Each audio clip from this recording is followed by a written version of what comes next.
So thank you all for being here. Thank you all for being here again. We are going to switch now to our first panel. And this panel is entitled Violence, ReMemory, History of Ideas. And so I would like to invite Associate Professor Evelyn Simien of Political Science in the Institute for African American Studies at the University of Connecticut to join us at the table.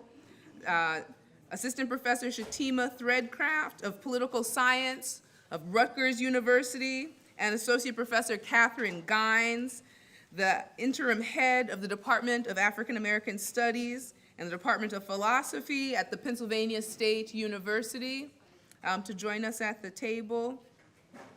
One of the things each of these scholars is going to be talking about is the kinds of genealogies that animate their work and make it possible.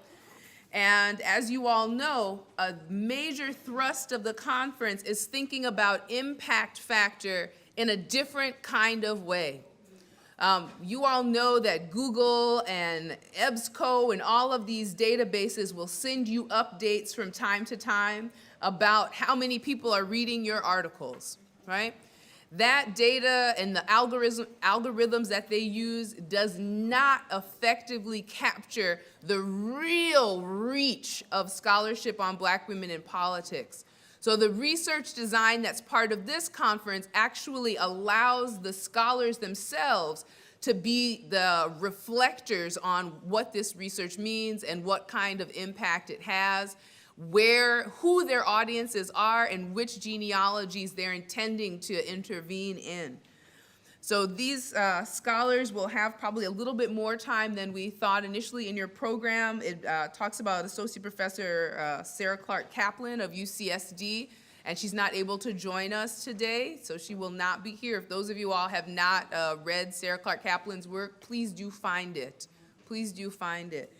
So please join me in welcoming the panel on violence, ReMemory, and history of ideas.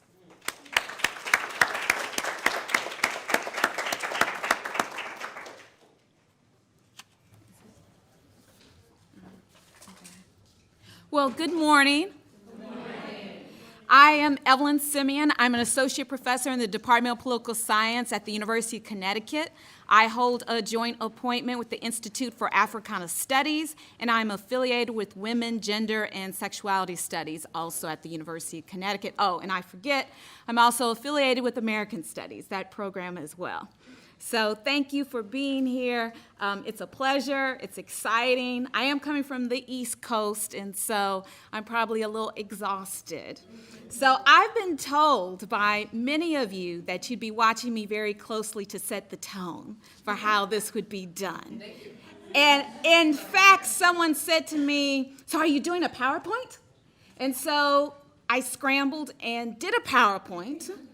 But I understand it hasn't come through.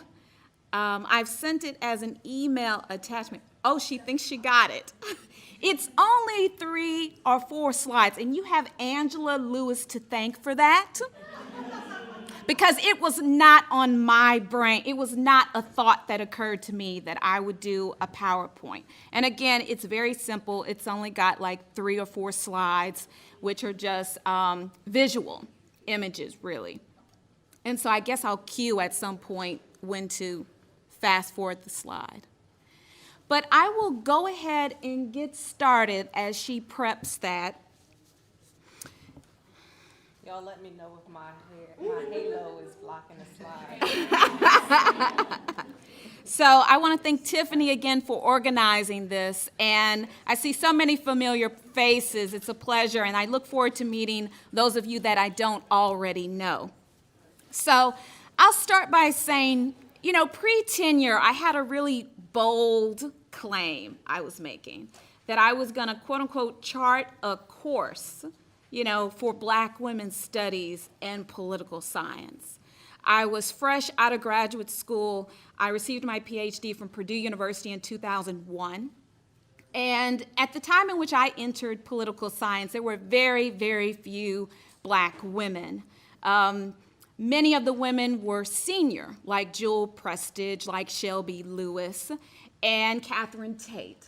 And so when I myself, Julia Jordan-Zachary, Anjamarie Hancock, Nicole Alexander Floyd, and others emerged onto the scene, in a lot of ways we were trailblazers in our own right because we were boldly willing to focus on the intersection of race and gender and study African American women and gender politics within the discipline of political science, which we know is heavily white and male and pretty hostile toward the study of intersectionality. At least when we entered the discipline, it was not a sexy, hot topic that the discipline was willing to entertain, much less embrace and have panels on or create a section at a regional conference. So pre-tenure, my first book was called Black Feminist Politics, Black Feminist Voices in Politics, and it was based on large N survey data. So in my mind, I thought I would use the master's tools, quantitative analysis, to otherwise legitimize a marginalized topic in this cold discipline. And so it's also what would satisfy my dissertation committee, right? But I would say when I went on the job market, I was still told I wasn't going to find a job. But I had made a very deliberate choice, a very deliberate decision to study African American women and their voices, looking at how Black feminist consciousness would then impact political behavior. One finding that was controversial and often debated, in fact, by philosophers. So one of the questions when we look at, our presentation tips for today, we're expected to talk about our impact and how do we think we've influenced respective disciplines. So I can say, I came up with my own data set that replicated many of the survey items that appeared in the 1993 National Black Politics Study. And in 2004, 2005, I fielded the National Black Feminist Study because I wanted to look at Black attitudes over time and our attitudes toward gender equality and feminist priorities.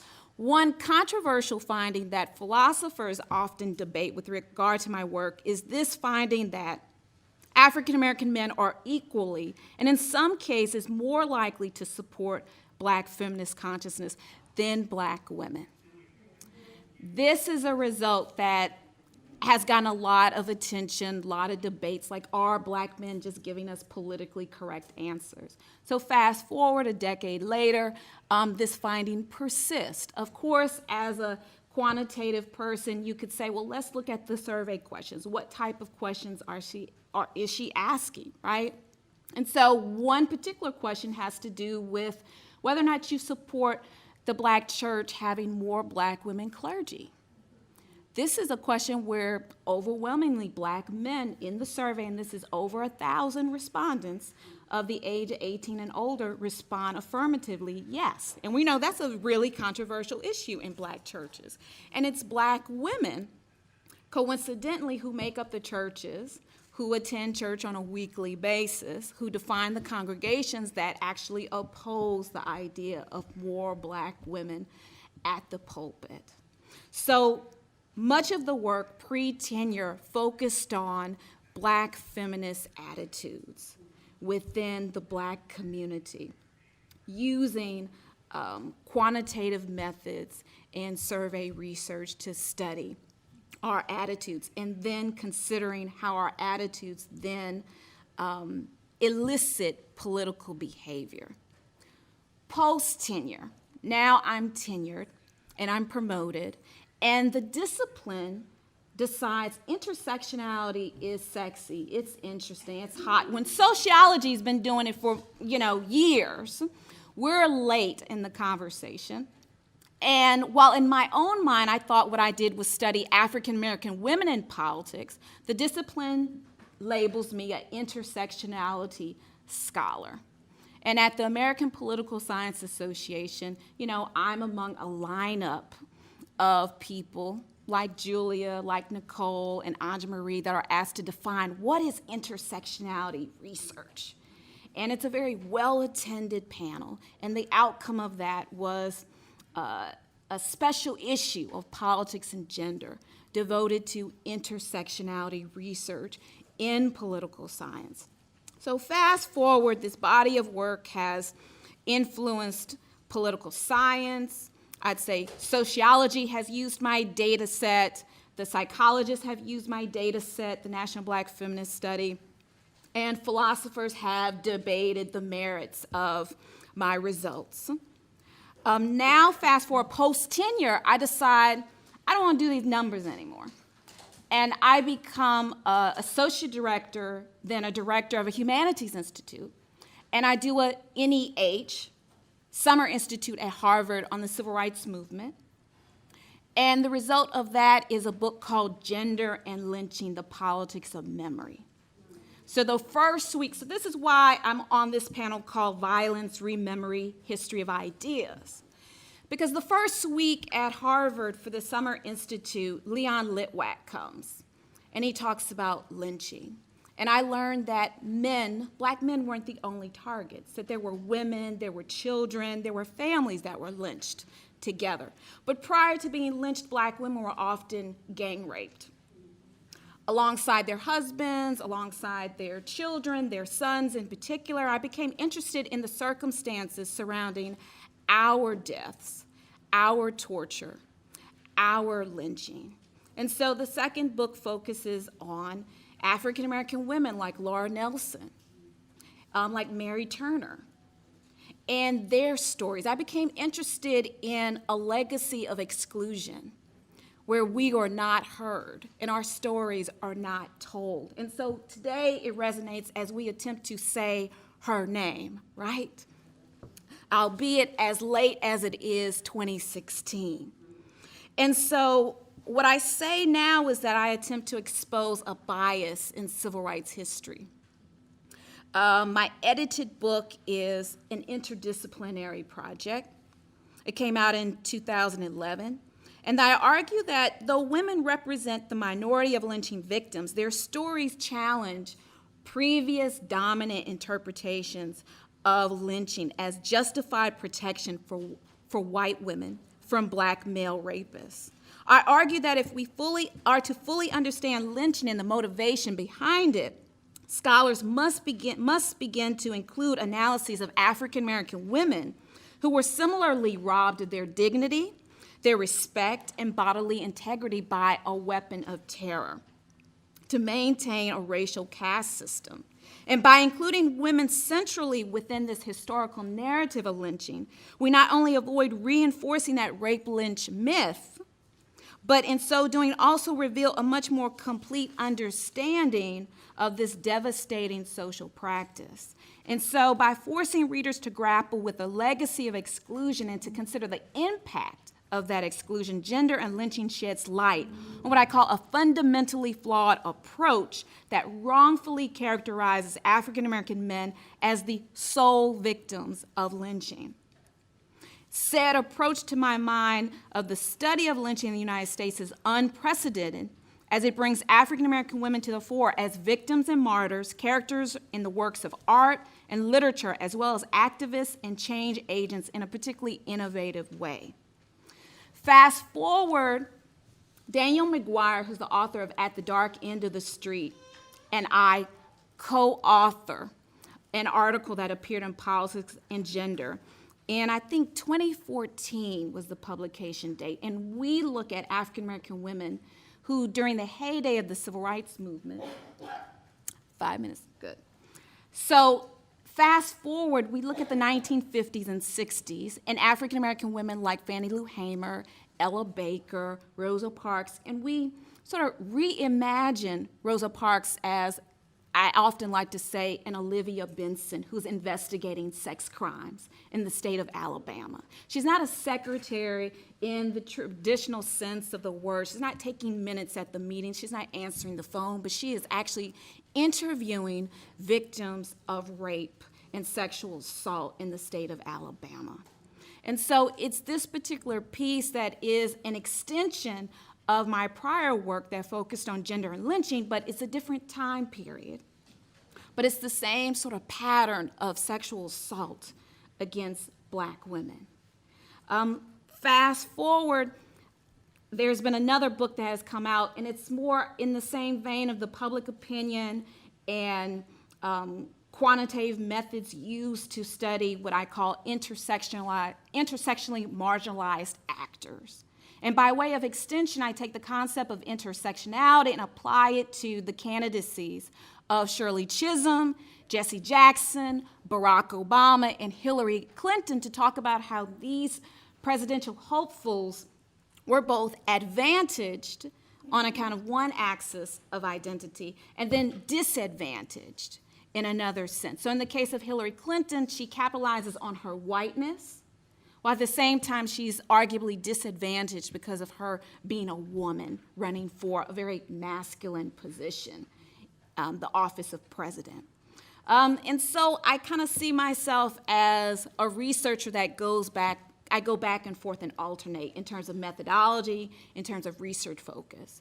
Fast forward since that book came out in November of 2015, my future research and what I'm currently working on is dealing with sex trafficking. So I go back to violence and women and a more qualitative approach that includes focus groups, elite interviewing, survey research again, but the interest is merging the research that talks about women as victims who have been victims of sex trafficking, but victim-related homicide.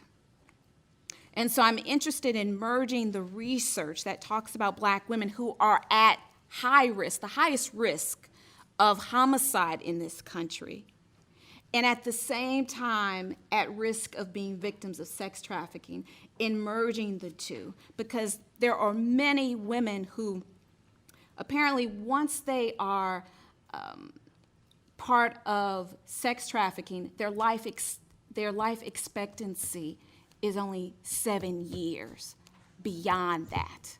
And it's the result of homicide because they are often targeted by serial killers. And so I'm at the very early stages of doing that groundwork. But it is probably the most engaged scholarship that I've done thus far, as I'm sitting down with state legislators, law enforcement, and the very person that has written all of the legislation that's been passed in Connecticut dealing with sex trafficking in our state. And so that's currently where I'm at, and that's what I'm working on right now. So I'll stop there.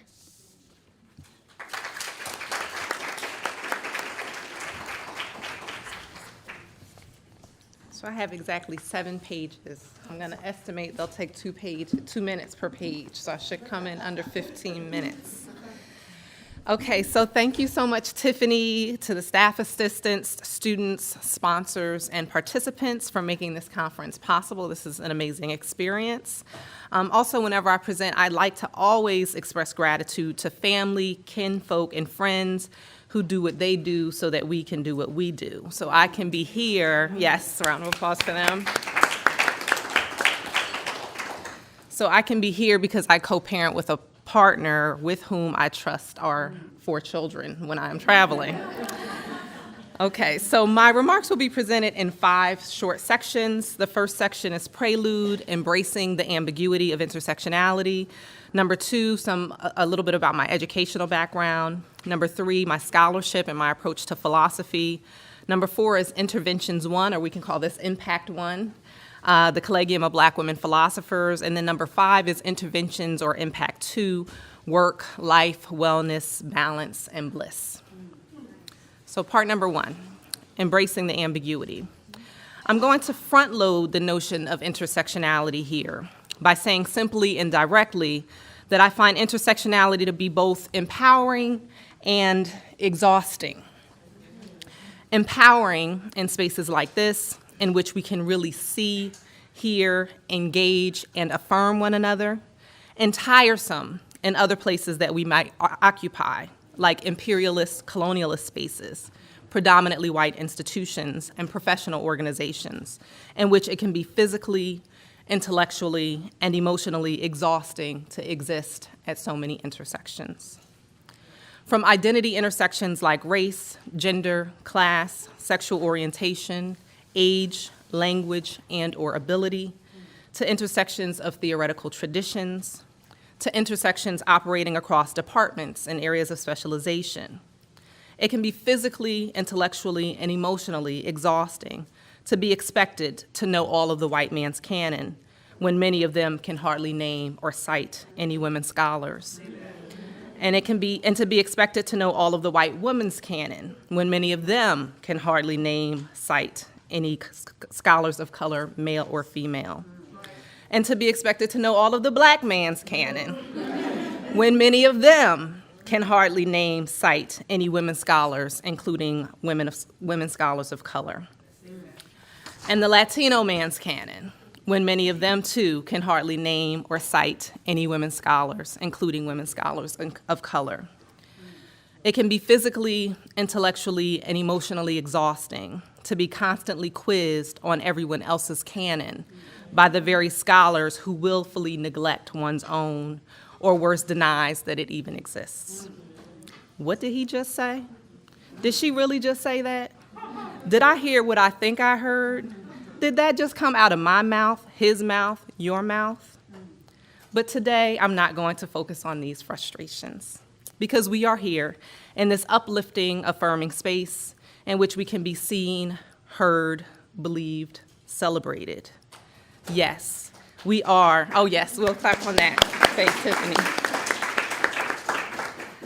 Yes, we are remembered bonds from dismembered wholes, and we are here.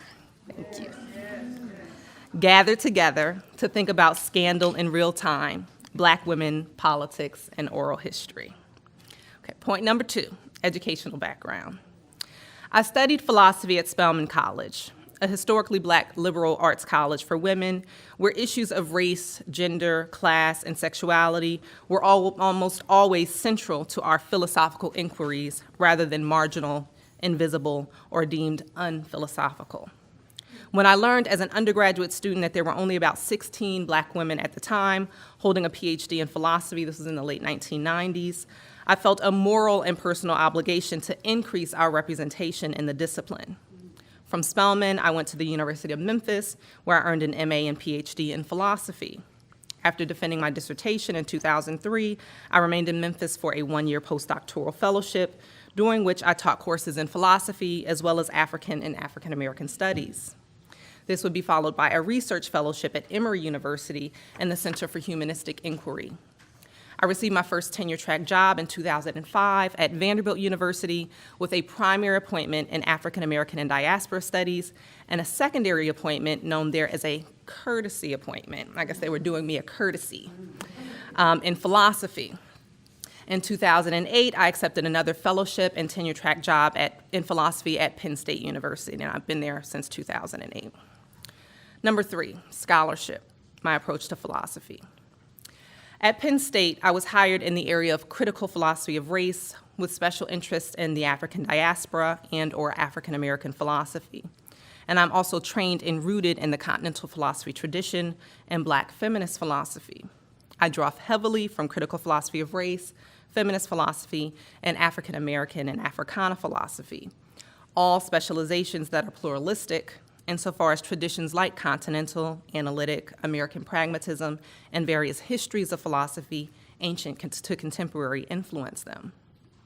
Rather than segregating philosophical traditions or assuming that they are mutually exclusive, I integrate them, exploring how they inform one another, acknowledging the limitations of major philosophical figures, and taking seriously the import of voices that are marginalized or altogether excluded from the category philosophy. I've published on various topics, including race, racism, post-racialism, assimilation, feminism, violence, intersectionality, and sex and sexuality in contemporary hip-hop.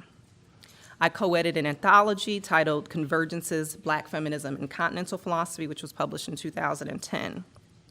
My first single-authored book, Hannah Arendt and the Negro Question, published in 2014, recognizes Arendt's insights without ignoring her problematic oversights regarding the Negro question. I argue that a flaw in Arendt's orientation toward the Negro question lies in the fact that she, unlike Richard Wright, James Baldwin, and Ralph Ellison, sees the Negro question as a Negro problem rather than a white problem. Additionally, I love this. The call and response is awesome. Okay, I love you guys. Okay. Additionally, Arendt's rigid distinctions between the political, the social, and the private undergird her analysis of the Negro question and distort her understanding of and judgments about it. More specifically, Arendt's delineation of the Negro question as a social issue prevents her from recognizing that anti-Black racism is also a political phenomenon. In the book's preface, I explained that I did not see my experiences or myself as a Black woman adequately represented in Arendt's writings about the political in general or anti-Black racial oppression in particular. Toni Morrison has noted, if there's a book that you really want to read, but it hasn't been written yet, then you must write it. To this, Alice Walker adds, I write not only what I want to read, understanding fully and indelibly that if I don't do it, no one else is so vitally interested or capable of doing it to my satisfaction. I write the things that I should have been able to read. Until now, no book has focused primarily or exclusively on Hannah Arendt and the Negro question in the specific context of anti-Black racism and civil rights in the United States, the American, French, and Haitian revolutions and institutionalized slavery, French and British imperialism and colonialism, and racial violence. Following the advice of Morrison and Walker, this is the book about Hannah Arendt that I wanted to read and should have been able to read, so I wrote it.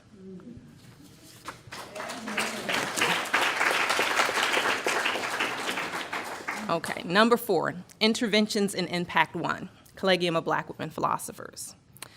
I founded the Collegium of Black Women Philosophers in 2007, at a very early stage in my career as an assistant professor at Vanderbilt University.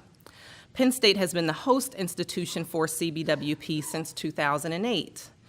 CBWP is a philosophical organization whose purpose is to encourage and foster a networking and mentoring relationship between the underrepresented Black women in philosophy, including undergraduate and graduate students, assistant, associate, and full professors in the academy. The objective of CBWP is to mentor and retain Black women who are currently professors or graduate students in philosophy, while simultaneously recruiting more Black women into the discipline. The specific goals of the organization are as follows: to increase the representation of Black women in philosophy in the academy, to provide a network for participants to share their experience and expertise, to help participants in graduate programs in philosophy successfully complete the PhD and transition well into the job market in the academy, to help participants get into tenure-track positions, to help them successfully navigate the track to tenure and beyond, to help them develop research projects into publications, and to offer mentoring opportunities and professional development. In my estimation, CBWP also benefits the profession and discipline of philosophy through increased diversification along the lines of race, ethnicity, nationality, gender, and sexual orientation, to name a few. I received several emails from Black women students seeking to escape isolation and longing to connect to a welcoming philosophical community. One student writes, I am a sophomore and currently seeking degrees in philosophy and Africana studies. However, my philosophy department fights to shut me up. I was hoping that you could provide me with more information on the Collegium of Black Women Philosophers, as I hope to join. Another writes, I simply feel as though I have no community or encouragement here, and it's beginning to take a rather grave toll. Okay, I never get through this without crying. Okay. You are truly a huge inspiration for me. I felt this incredible surge of anxiety become lifted off my shoulders just from reading the contents of your website. And I share this because, thank you. We are typically on the grind on our own in a given department. I know that's true for philosophy, and based on what I've heard here, it seems to be also the case for political science. Okay. A first-generation recent college graduate wrote, I love what you have started, a place where Black women can freely express their passion for philosophy in its various branches. If only I had known of CBWP while I was an undergrad, but thankfully I've now found a place where I will be encouraged to pursue my love of philosophy all the while not denying the integral role that my ethnicity plays in how I view the world around me. And yet another student wrote, I would like to start by saying I'm so happy to have found the CBWP website. As an African-American woman, 22 years of age, with a passion for philosophy, I don't have anyone to turn to for guidance and advice. My areas include Spinoza, ethics, political philosophy, Africana philosophy, and social philosophy. All of these emails come from students doing online searches for Black women philosophers and finding my website. Okay, fifth and final section. I'm on the bottom of 6, so I'm 6 going on to 7. Okay, so intervention impact number 2, work-life wellness, balance, bliss. We all play multiple roles and function in various capacities in our lives. In my personal life, I'm a married mother of 4 children, ranging from preschool to high school. Professionally, I'm a philosopher as well as a professional coach specializing in work-life balance and yoga lifestyle practices. As Claudia Rankins writes, yes, the body has memory. The physical carriage hauls more than its weight. The body is the threshold across which each objectionable call passes into consciousness. All the unintimidated, unblinking, and unflappable resilience does not erase the moments lived through. Knowing this to be true, intellectually, emotionally, and experientially, yoga, meditation, running, laughing, and even crying are all activities that help with my mind-body wellness. As I live in balance with all of these areas of my life, each of which presents both challenges and fulfillment, the question I am most frequently asked is, how do you do it all? It is in responding to this question, drawing from my lived experience and philosophical background, that I founded Work-Life Wellness Balance Bliss. I offer workshops on meditation, work-life balance, wellness and self-care, and moving from balance to bliss for graduate students, academics, administrators, and non-academic professionals.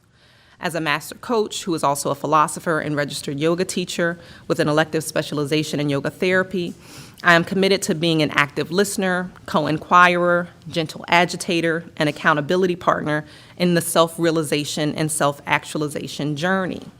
So I want to end by telling everyone here that you are invited to register for a complimentary 30-day meditation program that I'm offering June 1st through the 30th of 2016. This is something that you can register online for at www.balance.ktgphd, so my initials PhD. I also have sign-up sheets that I can send around, so if you want me to send you the registration link by email, I will do that. So this is my offering to all of us so that we can kind of get into a zone and take care of our bodies and our minds. Thank you.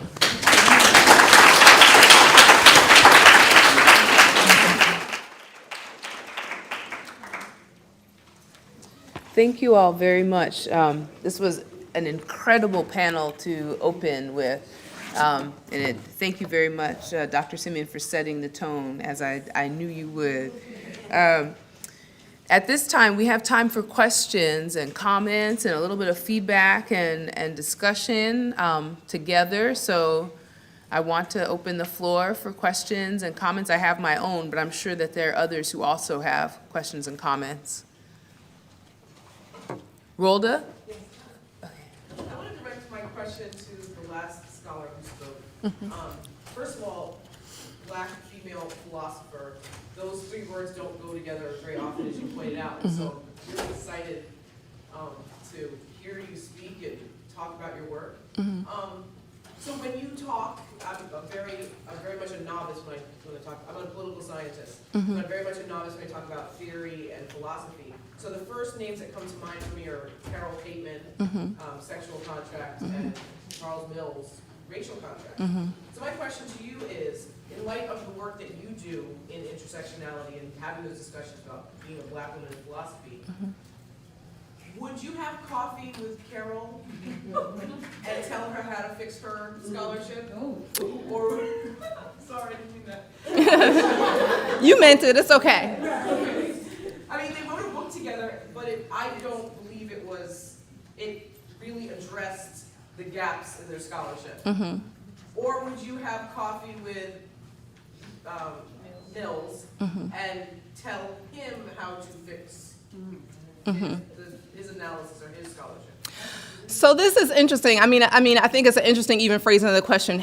So what it points out to me is the ways in which the intellectual and emotional labor of fixing falls on us for the gaps that exist in other, so this goes back to even my opening statements about how we're expected to know everyone else's canon and they're not expected to know our canon. So Carol Pateman is interesting. I know Charles Mills a lot better than I've met Carol Pateman, but I don't know her as well as I know Charles. I've seen them kind of do the lecture circuit together when the Contract and Domination book came out. What's interesting about seeing them on the lecture circuit is that Carol Pateman is very much disinvested from the social contract tradition. So she's very much wanting to continue to critique the social contract tradition from the standpoint of gender. I think she still misses the mark when it comes to theorizing this alongside race, or theorizing intersectionally the ways in which gender and race are having a different kind of impact than gender alone or race alone. And she falls into that kind of additive analysis trap that gets critiqued in intersectionality. Charles Mills is, I think, more invested, and I don't know if this is professionally strategic on this part, or if I think it's more professionally strategic, so I don't think he's personally invested in the social contract tradition, but he recognizes that the social contract tradition, liberalism more generally, So he wants to kind of save it in some ways, right? So he's invested on, like, how can I point out where the shortcomings are, and how can we build like a newer, better version of this, right? So I don't agree with him on that. But having said that, I'm actually currently working on a piece that is a Black feminist critique of his intersecting contracts, the chapter that he has in the Contract and Domination. So I'm not dealing with Carol Pateman. I mean, I find myself, I go to these philosophy conferences and I'm like calling out the white women on one panel, and then I'm calling out the Black men on another panel. And so I decided I'm not going to invest the time in writing a Carol Pateman thing. But I think Charles Mills is more open to kind of hear some of those critiques. So what's interesting about the intersecting contracts chapter is that he is very much steeped in important Black feminist literature there, right? So he's citing all the right people. But what's interesting and ironic, actually, given his whole analysis of epistemologies of ignorance, is that he cites all of this Black feminist literature and other women of color literature, yet still insists that race trumps gender. And so I'm like, well, Charles, how do you read all of these intersectional theorists and then still say, like, at least 4 times or 5 times in that chapter, but race trumps gender? And so that is kind of what I'm teasing out. So what's interesting is that he has done a lot better than most Black male philosophers in terms of engaging the Black feminist literature in their publications, because it's absent in most of the other Black male philosophers' work. And yet, even when it is engaged at the level in which it's engaged, you can still say 4 or 5 times in a chapter that race trumps gender. So this is something that I'm, working through. So in the journal that I co-founded, the Critical Philosophy of Race Journal, and I'm co-editing. Actually, we have a issue coming up where I have this critique. Shannon Sullivan's also writing a piece on Charles Mills, and then Charles is going to respond to us. So we'll see what he says. But we've done this at conferences before, kind of had this debate. And part of his, if anybody knows him, he's a very jovial person. So he joked when I first kind of talked about this with him, give an account for the Black men not engaging, the Black women philosophers. And he says, well, I'm Jamaican, I'm not African American, I can't speak for these Black American men. But I think it's something else that he's noted about that book is that, Carol Pateman wrote the sexual contract, he wrote the racial contract, and they assumed that writing the book together was going to be a big hit. But what they found out was like that they experienced what Black women experience, right? You become invisible because you have these identity categories that are assumed to be mutually exclusive. So they were actually somewhat surprised and dismayed by the lack of uptake of that text. Not only along the lines of the critiques that we may have of it, but just the general lack of interest in it. Yeah, so that's maybe a longer answer than you were asking for. So the coffee question. So I have coffee and dinner with Charles all the time. I don't think that I'm going to convince him to, so my effort at that is writing the piece that points out what the shortcomings are, but I'm not going to help him fix it necessarily. Thank you. Mm-hmm. Yes.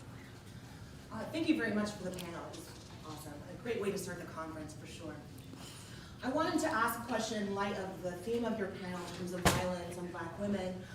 And I feel like this conference in and of itself is making a major intervention on this question. But In talking about violence and talking about what you said about emotional labor and needing to know and recognize all these separate canons, the question of death, the reality of actual death and social death, I was wondering if you could speak from your experiences as academics, living and breathing within the academy, as you do work on violence and death, the actual death. Can you speak towards the violence faced as professors within the academy?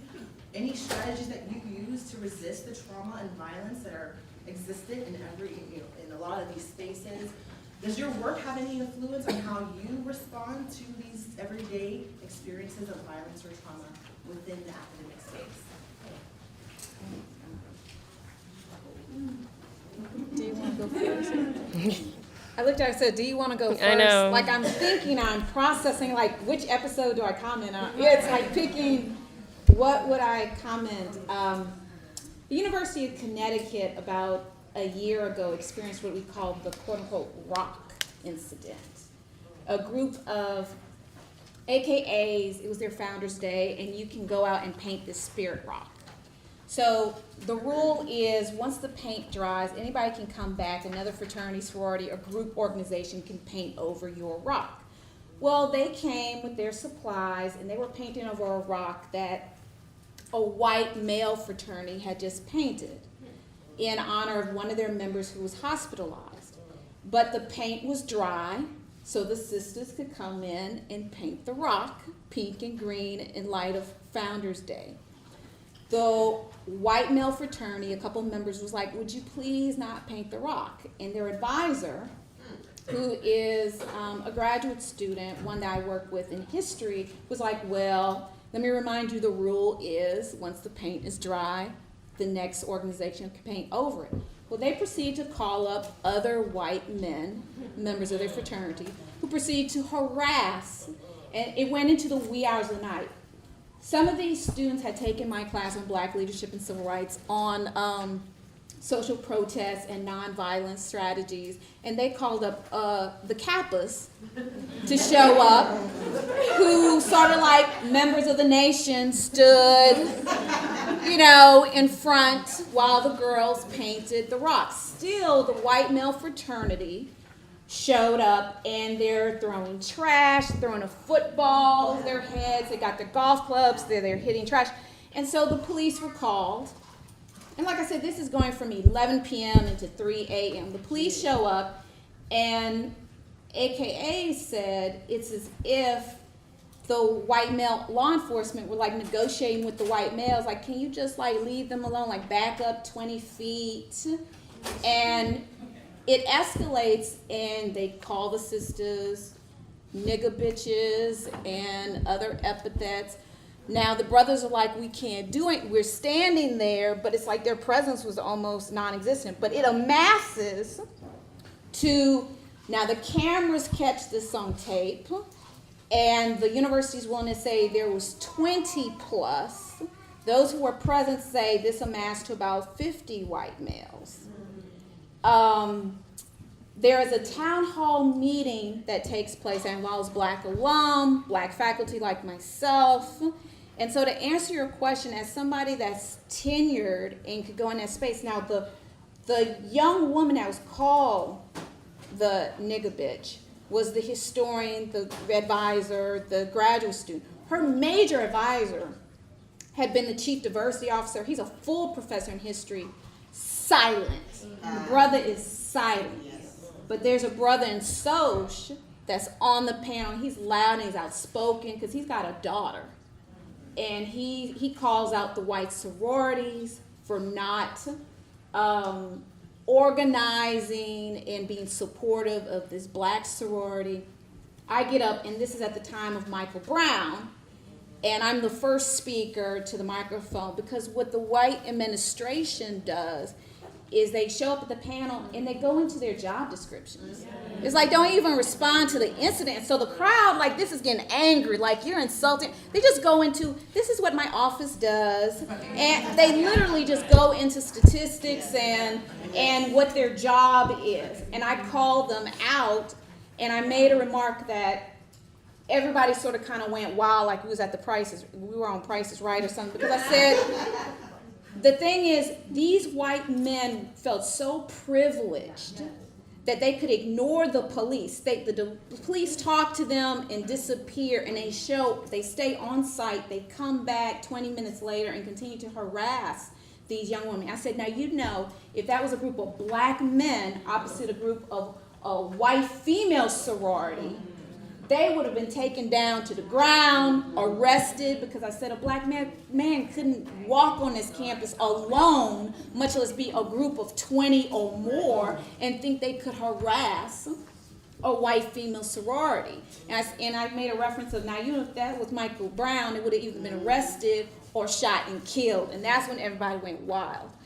But in that space, I like my good friend Cazanet in sociology, who's also from Louisiana. He's from New Orleans, I'm from Lake Charles. We're very vocal, and we kind of say what other people may be unwilling to say out loud. But the administration's response is, well, ignore.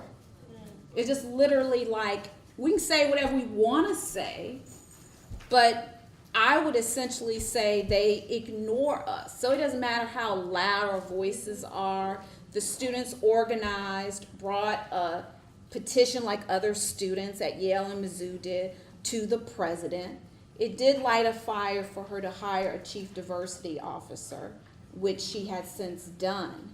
But I have felt over the last year or more, if any time in my career, kind of helpless to make a real impact beyond my voice. And it doesn't matter, feeling like it doesn't matter what I say, because the staff side, student affairs side, can just ignore us faculty can say whatever we want to say and get people excited and riled up.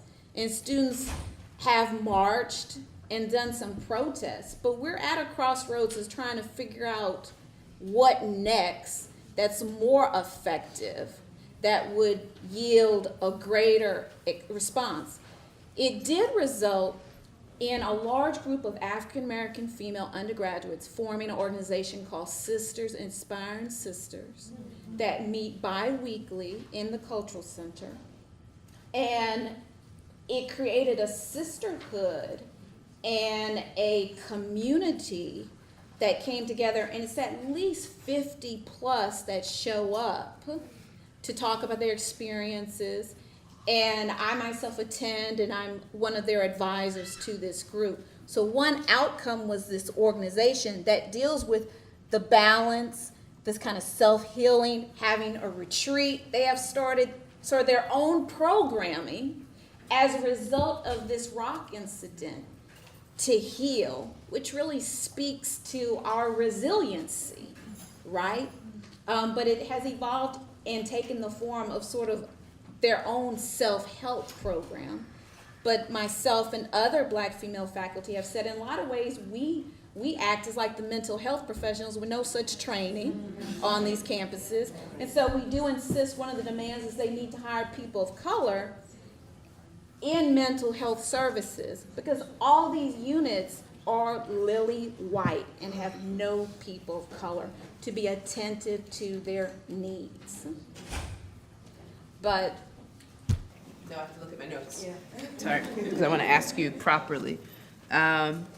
You talked about the state and social death and this relationship between the focus on the state and privileging the state and what the limit of that is, like the things that we miss by that. Yeah. And so it was like almost an equation I could see visually, but I didn't get all the sides of the equation. It seemed very important. I wanted to get it and make sure everyone in the audience got it. Thank you very much. Can I jump real quick back onto this question about, I'll do like a 10-second version.